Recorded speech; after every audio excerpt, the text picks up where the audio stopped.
उसको लेकर के मैं आप लोगों के बीच में आज हमारे जो स्थानीय निकाय के हरियाणा सरकार के मंत्री हैं सुभाष सुधा जी ने इस कार्यक्रम का आयोजन किया। आप लोगों के बीच में मैं उपस्थित हुआ हूं। हमारी सोच है कि आपको कोई समस्या दिक्कत ना आए, धीरे धीरे करके उसका समाधान कर रहे हैं। और कहीं भी आप मिल सकते हैं, मिल भी क्या सकते हैं, अगर रास्ते में चले आते थे कभी रोक सका।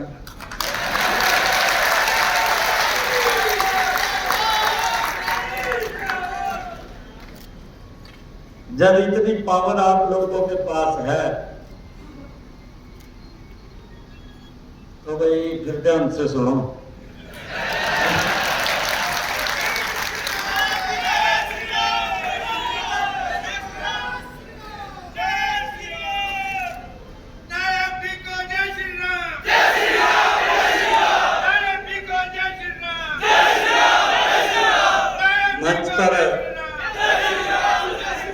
मंच पर विराजमान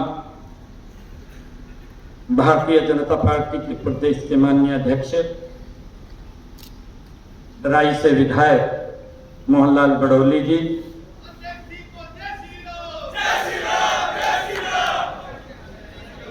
पूर्व में स्थानीय निकाय के मंत्री रहे, वर्तमान में हरियाणा के हेल्थ के मंत्री डॉक्टर कमल गुप्ता जी, आज के कार्यक्रम का जो आयोजन किया है, जिनकी देखरेख में ये कार्यक्रम चल रहा है, स्थानीय निकाय के हमारे मंत्री सुभाष सुधा जी, हरियाणा विधानसभा के डिप्टी स्पीकर आदरणीय रणबीर गंगवा जी, हमारे हांसी के विधायक विनोद भ्याणा जी, हमारे परवाला के विधायक जोगीराम सिहाग जी, प्रदेश के महामंत्री सुरेंद्र पूनिया जी, जिला की माननीय अध्यक्षा आशा खेतर जी, प्रदेश भारतीय जनता पार्टी के सचिव कैप्टन भूपेंद्र जी और हिसार जिला के हमारे प्रभारी जवाहर सैनी जी, हमारे हिसार के मेयर गौतम सरदाना जी, पंचकुला के मेयर कुलभूषण गोयल जी, श्रीमती रजनी विरमानी जी, यमुनानगर से मेयर मदन चौहान जी, रोहतक से मेयर मनमोहन गोयल जी, करनाल से मेयर रेणुबाला गुप्ता जी और हमारे सोनीपत के मेयर निखिल मैदान जी, हमारे विभाग के अधिकारी विकास गुप्ता जी आईएएस, यशपाल जी आईएएस, हिसार के हमारे उपायुक्त महोदय और हिसार के हमारे एसपी महोदय, मंच पर विराजमान सभी अधिकारीगण और हमारे जो पार्षद चेयरमैन गण हैं, सभी प्रमुख व्यक्ति और आज पूरे हरियाणा प्रदेश के हर वार्ड से उपस्थित यहाँ पर हमारे बहुत ही सम्मानित पार्षद, नगर पालिकाओं के चेयरमैन, नगर परिषद के चेयरमैन, नगर निगम के हमारे सभी chairman, mayor senior deputy mayor और हमारे सीनियर मेयर, आप सब के बीच में आकर के मैं आज अभिभूत हूँ। आप सबको दोनों हाथ जोड़ करके राम राम करता हूँ, प्रणाम। जैसा मैंने बताया भी है कि हमारी कोशिश है कि उसमें सुधार किया जाए, उसके अंदर हम लगे हुए हैं और उसको लेकर के हम निरंतर काम भी कर रहे हैं, काम भी गति से कर रहे हैं। मैंने पूरे दिन का जब से कोड ऑफ कंडक्ट हटा, उसके बाद से मैंने लगातार हर रोज का मैंने क्या करना है क्या नहीं करना है पूरा एजेंडा तैयार किया। 100 दिन, 1.5 महीना शेष बचा है। उस बीच के अंदर मैंने आप लोगों को, चेयरमैनों को भी बुलाया, मैं लगातार बात करता रहा, आपसे पूछते भी रहे क्या क्या दिखते हैं, क्या क्या समस्याएं हैं, और हमारी सोच थी कि उसमें सुधार किया जाए, कोई दिक्कत समस्या न रहे। उसको लेकर के हम लगातार काम कर रहे हैं। होता है कई बार जब व्यक्ति काम कर रहा है, काम करते करते कुछ समय भी लगता है, कुछ पॉलिसी मैटर्स होते हैं और कुछ हमने और भी जो जानकारियां कलेक्ट करनी होती है, तो सारा का सारा उसमें समय लगता है। और भी कई कार्यक्रम होते हैं, कहीं कोई कार्यक्रम चल रहा है, कहीं कोई बैठक आ गई है। तो हम आदरणीय सुभाष सुधा जी ने, अधिकारियों से भी हमने बात की और बात करने के बाद हमने कहा कि सभी पार्षदों से एक बार बैठक, अलग अलग पार्षद भी हमसे मिल रहे थे, बातचीत कर रहे थे। कुछ समस्याएं थी, उन समस्याओं के बारे में भी लेकर के हम निरंतर बातचीत करते रहे। और भाइयों, एक बात और कह रहा हूं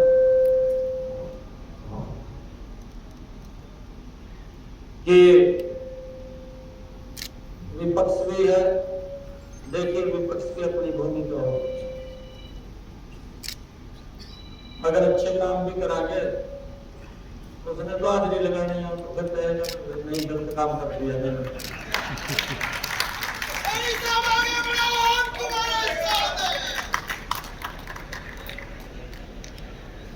मुझे आप लोगों के बीच में बताते हुए ये मैं बड़े खेद के साथ बात बता रहा हूं कि जिन लोगों के बही खाते खराब हैं वो आजकल निकल के कहा साहब दोगे।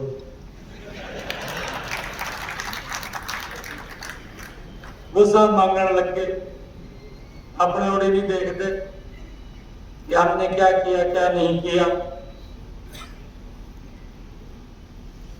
जनता ने हिसाब दे दिया, क्योंकि बड़ा प्रयास कराया, बताने के लिए कुछ नहीं था।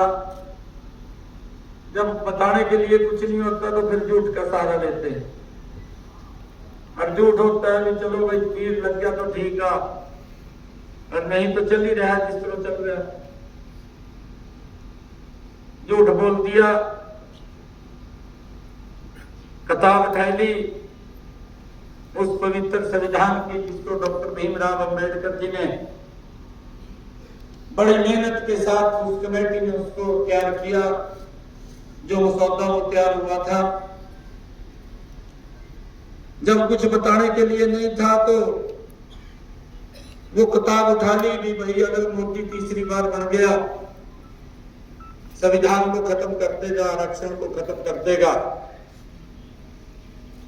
भोले लोग हैं हमारे, बात में आ जाते हैं, कई बार कुछ लोग बात में आ गए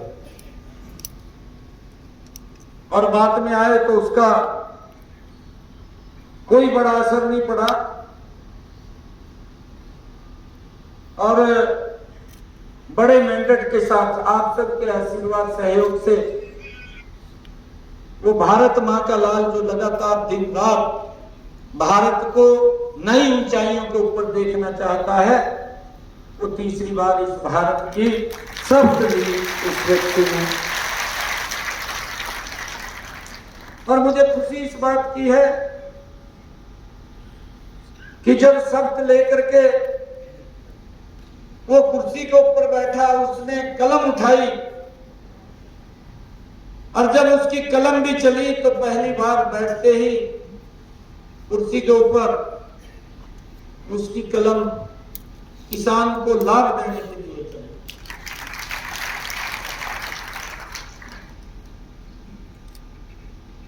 उसकी कलम गरीबों को छत मिले उसके लिए चली।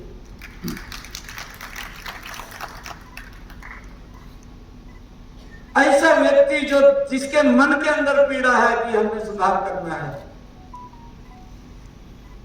ऐसा व्यक्ति जो दिन रात इस भारत को मिशन की ऊंचाइयों के ऊपर अग्रणी भूमिका में लाने के लिए दिन रात परिश्रम कर रहा हो, जिसका कोई अपना हेतु ना हो, अगर उसका हेतु है उसका 142 करोड़ देश की जनता है, उसके लिए काम करता है, उसका अपना कोई हेतु नहीं है।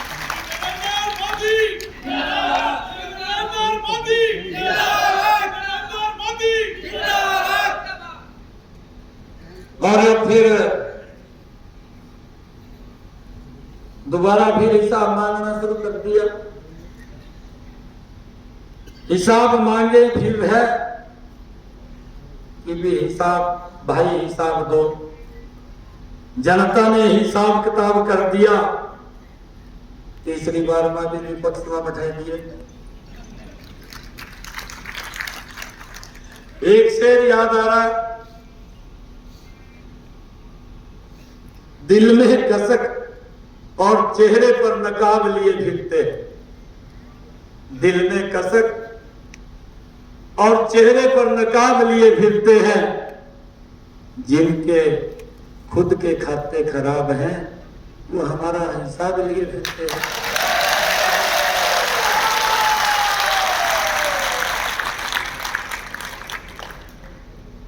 ये ऐसे लोग जिनके समय में विकास भी कहीं दिखाई नहीं देता था, ये ऐसे लोग जिनके समय में भ्रष्टाचार हदें पार हुई है, जो लोग झूठ बोल करके लोगों को गुमराह करते थे कि वोट पे 24 घंटे बिजली देंगे, 4 घंटे 6 घंटे, आप तो शहर से आते हैं, 6 घंटे बिजली मिलती थी। ये नहीं पता लगता था कि जब रोटी की बुगल तोड़ का मुंह में पहले बिजली भाग जाती और वो आज कहीं और लग जाती। ऐसी स्थिति इनके समय में थी। गैस का कनेक्शन, गैस का सिलेंडर भी लेना होता था, वो भी 3 दिन में उपलब्ध होता था। ये लोग हिसाब लेकर के घूम रहे हैं। भाइयों, हमने इन 10 वर्षों के अंदर, चाहे गांव है चाहे शहर है, अगर आप लोग देखेंगे इन 10 वर्षों में एक भी मेरे हरियाणा का ऐसा जिला नहीं है जिस जिले के अंदर 4 लेनिंग रोड लगा ना हुआ हो। हर जिले के अंदर इन 10 वर्षों में 4 लेनिंग रोड से टच किया है। 2014 से पहले भाइयों अगर हिसार भी आना होता था तो आपको बहुत दिक्कत का सामना करना पड़ता था।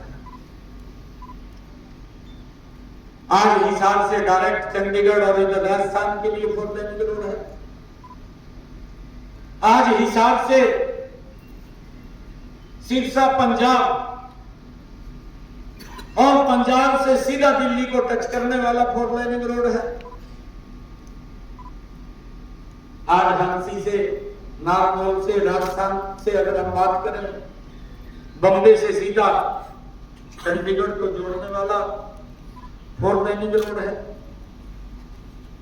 आज गति से दिल्ली से कटरा मां वैष्णो देवी को जोड़ने वाला 6 लेन ग्रीन फील्ड एक्सप्रेस वे भी गति से बन रहा है, जिसका अभी 1 साल के अंदर उद्घाटन हो जाएगा।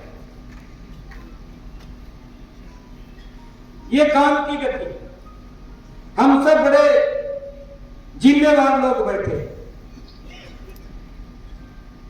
देश 11वें स्थान के ऊपर था, दुनिया के अंदर हमारी आर्थिक स्थिति डगमगा रही थी और हम 11वें स्थान के ऊपर थे। परंतु पिछले 10 वर्षों के अंदर देखते देखते मोदी जी के नेतृत्व के अंदर ये भारत दुनिया के 5वें स्थान को आर्थिक रूप से आकर के प्रधानमंत्री जी ने संकल्प लिया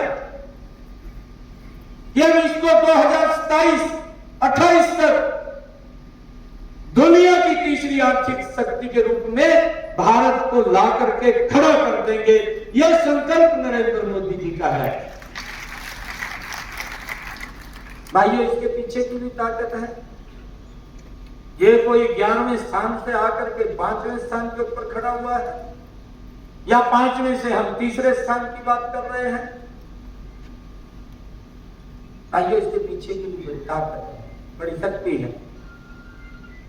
मैंने जिसका जिक्र किया है, रोड के इंफ्रास्ट्रक्चर के अंदर देश के अंदर कुछ पैरामीटर्स होते हैं जिसको मापते हैं, आंकते हैं, देखते हैं। हमारे देश के अंदर रेलवे की कनेक्टिविटी अगर इन 10 वर्षों के अंदर देखें, आधुनिक सुविधाओं से सुसज्जित वंदे भारत जैसी ट्रेन अगर देश के लोगों को मिली है, इन 10 वर्षों के अंदर मिली, तेज गति से चलने वाली मिली। आज चाहे एयर कनेक्टिविटी की बात करें, मैं तो धन्यवाद देना चाहूंगा आदरणीय प्रधानमंत्री जी को, आदरणीय मनोहर लाल जी को, जिन्होंने हिसार जैसी सिटी के अंदर भी अगस्त तक यहाँ पर जहाज उड़ना शुरू हो जाएगा, यहाँ पर भी महाराजा अग्रसेन एयरपोर्ट गति से बन रहा है, जिसके दूसरे चरण का मैंने उद्घाटन कर दिया है। जब तीसरे चरण का उद्घाटन होगा तो माननीय प्रधानमंत्री जी यहाँ आने वाले हैं। जब अगर यहां से जहाज उड़ेगा, इस क्षेत्र का तो विकास होगा, परंतु इसके साथ साथ पंजाब और हमारे राजस्थान के लोगों को भी यहां पर सुविधा मिलेगी।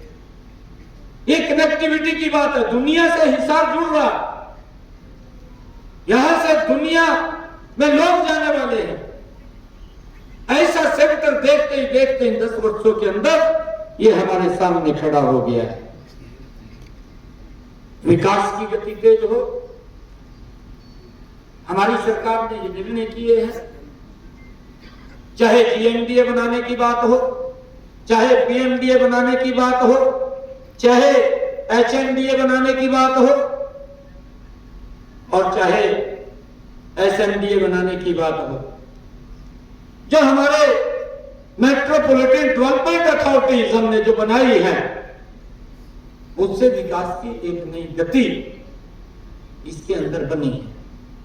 ये सरकार के निर्णय, जिससे कि हमारे हिसार हो, पंचकुला हो, सोनीपत हो, फरीदाबाद हो, एफएमडीए हो, फरीदाबाद के अंदर भी हमने इनमें मेट्रोपॉलिटन अथॉरिटी बनाई है, जिससे विकास की गति तेज हो। उसको लेकर के हमारी सरकार काम कर रही है। परंतु कुछ लोग हैं, विपक्ष के लोग हैं, उनको कोई काम दिखाई नहीं देता।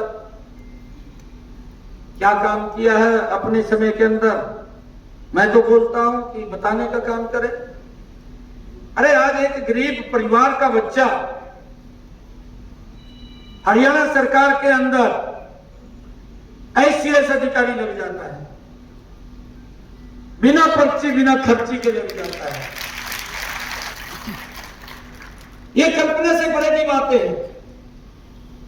आज अगर सुधार हुआ है इन 10 वर्षों के अंदर, एक बड़ा सुधार हमारी सरकार ने, डबल इंजन की सरकार ने किया है। आइए इस बात को समझना होगा। मैं कल पास आउटिंग हमारे जो पुलिस के जवान जिन्होंने अपनी ट्रेनिंग पूरी की है, कल पास आउट हुए हैं। कल मैं सुबह रोहतक में था और मेरा मन बड़ा गदगद हो रहा था।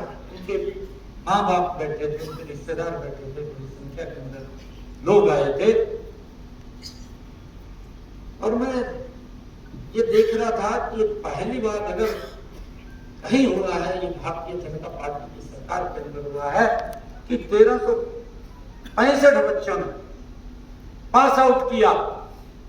उनके बीच में बोल रहा था, एक भी बच्चा किसी को 5 पैसे दे करके नहीं लगा। ये कमाल अगर हुआ है तो भाइयों ये इस सरकार के अंदर हुआ। नहीं तो रेट खुलते थे, जो हिसाब मांग रहे हैं उनके समय में रेट खुलते थे। 1365 बच्चों को कैलकुलेशन कर लीजिए आप, 5 लाख का भी खुलता था, 10 लाख का भी खुलता था, 50 लाख का भी खुलता था, जो आज जी बता रहे। और इस प्रकार की स्थिति थी वही, क्योंकि मैंने तो देखा अपनी आंखों से इनके समय में अगर 5 लाख का रेट खुला, 5 लाख 1 रुपया भी ज्यादा देने वाला है, जो 5 वाला रह गया, 5 लाख 1 रुपया वाला लग गया। आप ये देख लीजिए कि भ्रष्टाचार किस गति से उनके समय के अंदर था। परंतु भाइयों उसके ऊपर एक बड़ा हमारी सरकार ने रोक लगाई है। आज मैं गर्व के साथ, ऐसा व्यक्तित्व यहां पर बैठा है, प्रबुद्ध जन बैठा है, जो हमारे वार्ड का हो चाहे हमारे सिटी का, शहर का हो, प्रथम नागरिक बैठा है। मैं आप लोगों के बीच में बात रख रहा हूं, मुझे इस बात का गर्व है।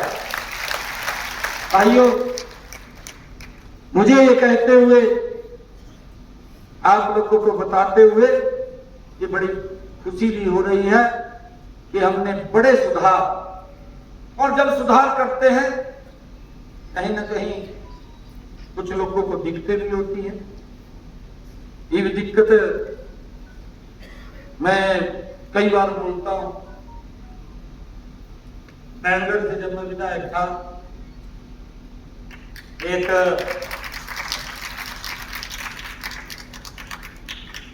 कांग्रेस की नेत्री है कदम में बैठ गई। मैंने कहा क्यों बैठेगी, मैं पूछने लगा भैया क्यों बैठती है, तो खड़े लगे, कहा जी किसान की जेब में तो पैसा काट दिया। मैं हम पैसे काट दिया, पूछो मगर इसको कैसे काट गया। तो कहने लगे प्रधानमंत्री फसल बीमा योजना लागू कर और किसानों का बड़ा नुकसान होगा। हमने कहा कि एक अच्छी योजना मोदी जी लेकर के आए, अभी उसका भी विरोध कर रहे, बड़े ये दिक्कत की बात है। मैंने उसको कई बार पूछा, आज मैं आप लोगों को बता रहा हूं, आज भी बात उनके पास जाएगी। उधर निबत बैठ गए, अपनी तरफ नहीं देखा। 10 साल उनकी सरकार रही, किसान की फसल के खराबा हुआ है, कितना मुआवजा मिला? 2 रुपए, 5 रुपए का चेक दिया गया, भद्दा मजाक किया गया, उसको भूल गए। 1100 करोड़ रुपया दिया 10 सालों के अंदर, और हमारी सरकार ने आकर के किसान को भाइयों 12,500 करोड़ रुपया अगर किसान की फसल पर खराबा हुआ है उस तक पहुंचाने का काम किया। मुझे ध्यान में आया जब मैं विधायक बना था, हमारे वहां से एक नैनगढ़ में तेल के इंडस्ट्री थी, सरसों के तेल की, उसमें आग लगी, तेल बहुत था और वो जो इंडस्ट्री थी वो जहाँ पॉपुलेशन थी उसके नियरेस्ट कॉलोनियाँ बड़ी डेवलप थी, उनके नजदीक वो फैक्ट्री थी। मैंने कहा तो भारी नुकसान हो जाएगा। मेरे को पता चला कोई 12 बजे रात, मैं 12 बजे उठा, मैं काफी नुकसान न हो जाए, मैं सीधा वहीं चला गया। मैं जाकर के देखा भी आग तो बहुत ज्यादा लग रही, तो मैंने फोन किया फायर ब्रिगेड।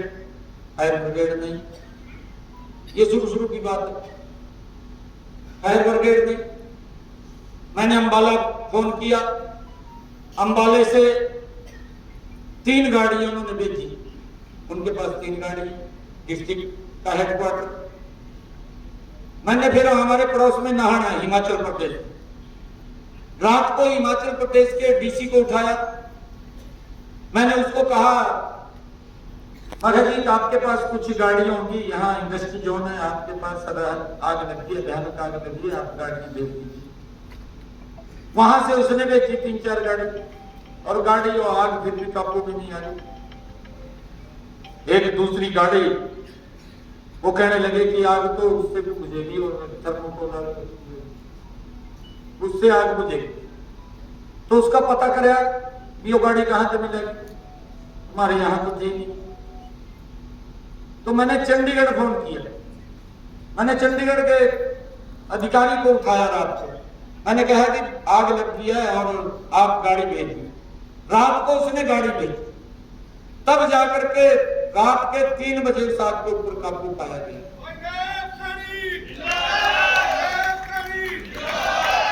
और उसके बाद हमने निर्णय किया कि जितनी भी फायर ब्रिगेड के अंदर गाड़ियां हैं उनको दुरुस्त किया जाए। मेरे ख्याल से हर जगह वो थर्मोकोल की गाड़ी भी भेजी, मोटरसाइकिल भी भेजी भी, अगर किसी गली में आग लग जा भी मोटरसाइकिल से भी आग बुझा के जाएगा। ये बड़ा सुधार किया उसके अंदर। लोगों को सुविधा मिलनी चाहिए, मौके के ऊपर क्या होता है क्या नहीं, परंतु ध्यान नहीं दिया गया, लोग जूझते रहे समस्याओं से। परंतु आज मुझे खुशी है आप लोगों को बताते हुए कि लगातार हमारी सरकार ने भाइयों ये काम किए हैं, लोगों को सुविधाएं पहुंचना, लोगों तक सुविधाएं देना। और भाइयों एक बात और कह रहा, मैं कई बार सुनता हूं, मैं बोलता भी हूं, आज भी आप लोगों के बीच में कह रहा हूं, मैं अधिकारियों को बोलता भी हूं, देखिए अधिकारियों का और हमारा जो नाता है वो नाता नाखून और उंगली का है। हमने मिलकर के दोनों ने भाइयों लोगों की सेवा करनी है। अगर मेरा पार्षद न्यू कह दे भी मेरी अधिकारी सुन नहीं रहा तो ये मेरे लिए बड़ी नीचे देखने वाली बात है।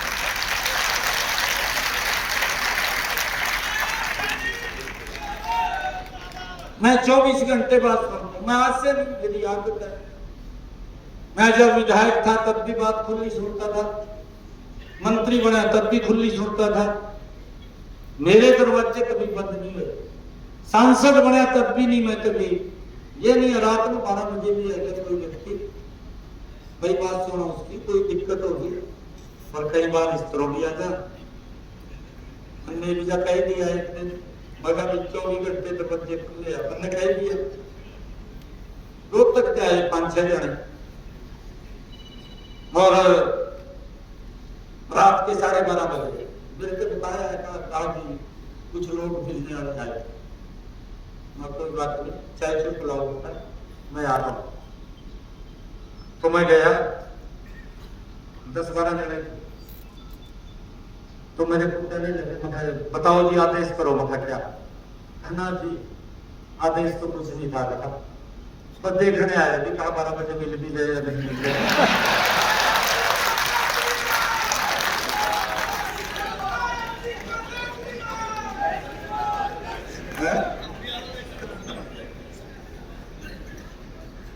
मैंने कहा मैं कभी क्या टाइम हो रहा, मैंने कहा घड़ी देखी मैं क्या टाइम हो रहा, 12:30 हो रहे, मैं मिल गया हाँ मिल गया।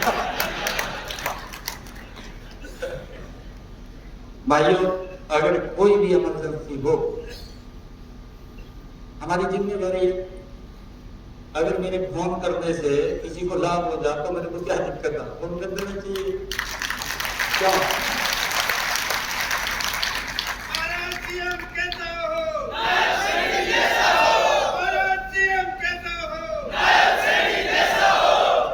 भाइयों, लगातार हम सुधार के अंदर लगे हुए हैं। अभी सुभाष सुधा जी ने भी कुछ बातें आपको बताई हैं। आदरणीय मनोहर लाल जी ने बहुत जबरदस्त काम किए, और मैं आपको बताना चाहता हूं, हरियाणा के लोगों को लंबे समय के बाद इस बात का एहसास होगा कि जो सुधार किए वो गजब के सुधार किए हैं उन्होंने। देखिए, सिस्टम इतना गड़बड़ था जब ये मैं भी विधायक बना। मैं आपको बात बताता हूं, एक सुधार की। मैं विधायक बना तो लोगों को अपेक्षाएं होती है, विधायक बन गया, मंत्री बन गया, अब चलो वही छोरे को नौकरी लगवानी है।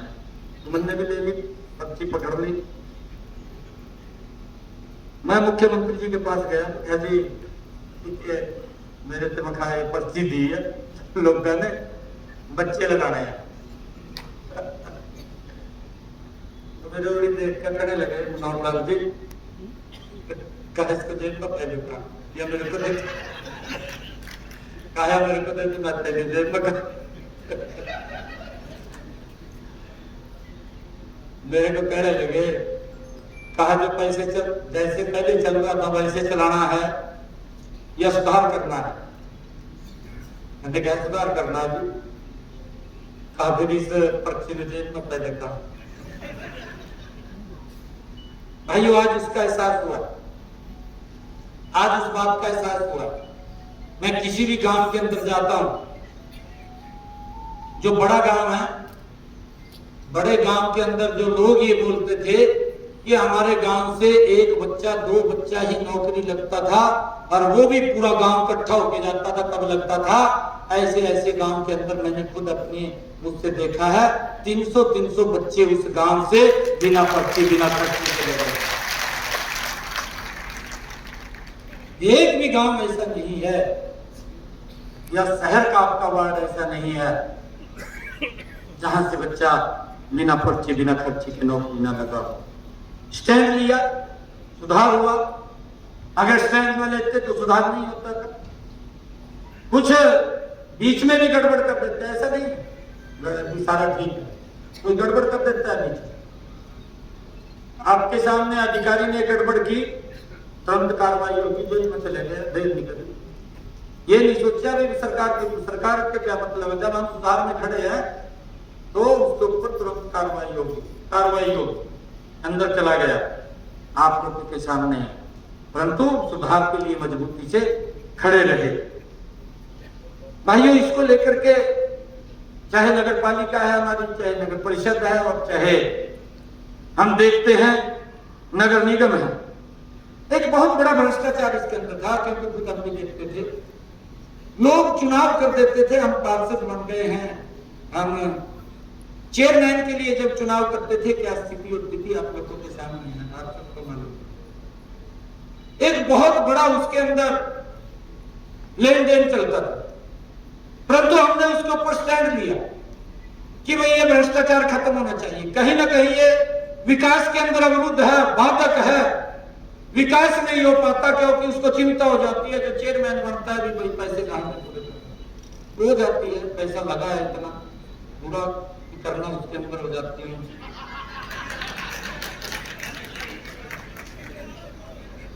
भाई मैं तेरे वर्ग के आदमी हो गए जाने से।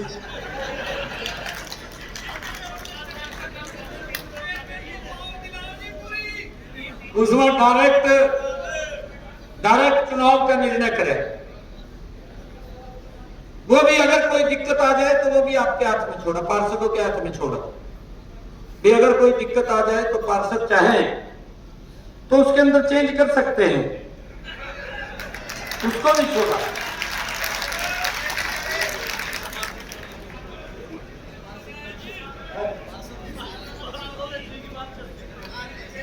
ठीक।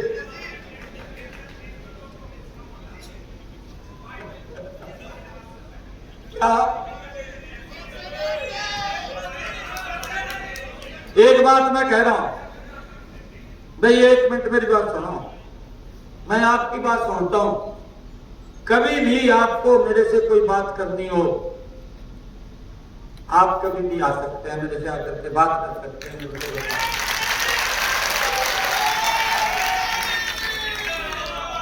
कई बार कोई काम करते हैं, उसके अंदर जब वो लागू करते हैं तभी पता लगता है ना कि दिक्कत आई है या ठीक है। पब्लिक से ही पता लगता है, फिर उसके अंदर सुधार भी करते हैं। अगर कोई भी बात आपने करनी है तो आप मेरे से आकर के कर सकते हैं, मेरे को मिल सकते हैं, आप आकर के बता सकते हैं, उसके अंदर सुधार है, हम फिर बात बोलते हैं। मैं ये देखता था, पिछले दिनों हमने निर्णय किया कि जो अनऑथराइज कॉलोनी है उनको ऑथराइज कर दो। ऑथराइज तो कर दी, परंतु हम देखते थे, हम भी हैरान इस बात से थे कि एक कॉलोनी है, उसके अंदर एक प्लॉट बना हुआ मकान बन रहा है, उसके नजदीक खाली प्लॉट पड़ा है, उसके आगे फिर एक प्लॉट और बना पड़ा है। वो दोनों प्लॉट तो अप्रूव्ड है, जो खाली पड़ा है अप्रूव्ड है। ये बड़ी दिक्कत आ रही है। मैं गया कॉलोनी पूरी कर दी। मैं अधिकारियों के साथ बैठा, मैंने पेन उठा करके एक बाउंड्री मार दी कागज के ऊपर। मैंने बाउंड्री मारी, मैं कहा ये बाउंड्री है, कॉलोनी है, ये हमने अप्रूव कर दी। इसके अंदर कोई व्यक्ति रजिस्ट्री कराओ, कोई व्यक्ति अपने 100 गज के प्लाट में से 50 गज बेच दो, कोई उसकी फ्लोर बेच दो। मगर भाई तेरे को क्या दिक्कत है, पहले तो मेरे को समझा।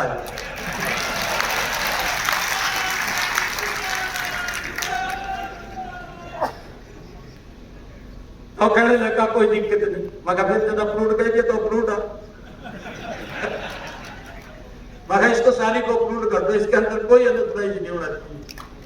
अनऑथराइज वो सब भी से साफ हो, सुधार हुआ है ना, सुधार हो गया उसका। अभी भी अगर कहीं दिक्कत है जल्दी हो जाएगा, मैं खड़ा हूं, ये पूरा सुधार होगा, आप बिल्कुल चिंता मत करिए। हमारी ये ड्यूटी है कि किसी को कोई दिक्कत परेशानी ना आए, उसको लेकर के हम काम कर रहे हैं। आज पता कर सकते हैं कहीं ना कहीं पिछले 2-3 दिनों से रजिस्ट्रियां बन रही हैं, बन रही है। बताएं अपना विकास जी है, बन रही है।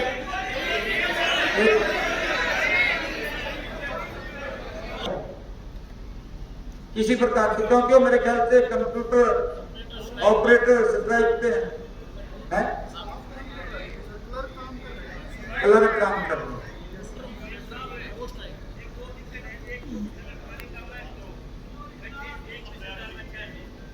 और हमने प्रधान जी बैठ कर हमने इसके अंदर एक और सुधार किया है। जो एग्रीकल्चर जोन होता था, एग्रीकल्चर लैंड थी, एग्रीकल्चर लैंड के अंदर अगर हमें रजिस्ट्री करानी होती थी और टाउन प्लानिंग वाला खड़े हो जाता, वो कहा करा था, कहा जी आप पहले एनओसी में रहते थे, हमने उससे भी दूर कर दिया। जो एग्रीकल्चर जोन है उसके अंदर तो काफी ढंग से हमने सुधार कर दिया कि यहाँ तो रजिस्ट्रियां होंगी, इसमें कोई भी रोक टोक नहीं है, हो रही है उसकी रजिस्ट्री।